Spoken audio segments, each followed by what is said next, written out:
Moto Nana Eats. What's up mga kanomnoms? Another day, another vlog, and another food review na naman tayo. At andito pa rin tayo sa Tagaytay. Yan. So galing tayo sa Talisay Baywalk kung saan nakita natin ang malapitan si Taal o yung paa ni Taal.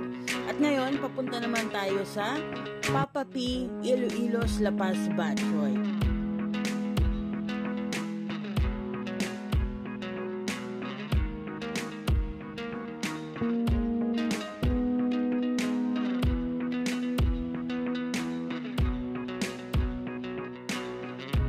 Moto Nana Eats. They are located at 480 Kaykulot Road, Tagaytay.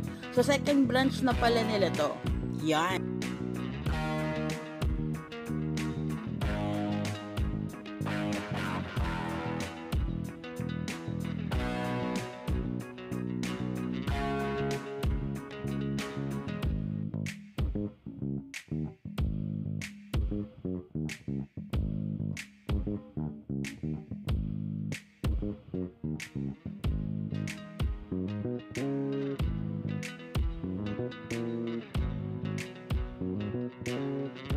Moto Nana Eats.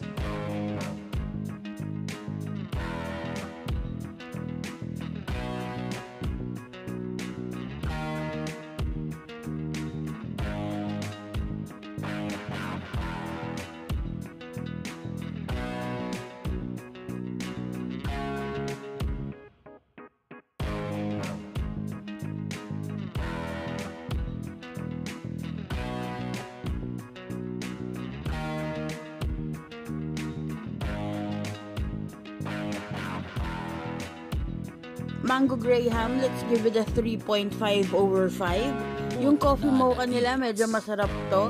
We'll give it a 4.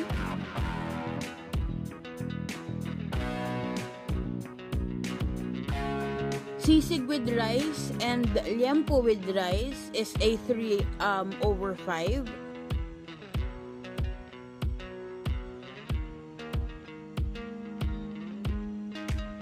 Itong special lapas batchoy nila, hindi na kailangan ng condiments na ito. So, medyo solid din siya.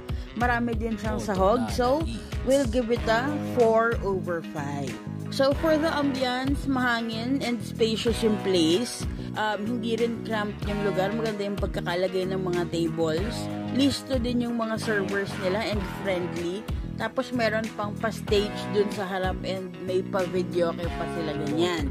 Yan. So, we'll give that a 4 over 5. If babalik kami, for sure, yung Lapas Batchoy ulit yung babalikan namin dito. So, for overall experience, ang Papa P. Iloilos Lapas Batchoy, we will give that a 3.8 over 5.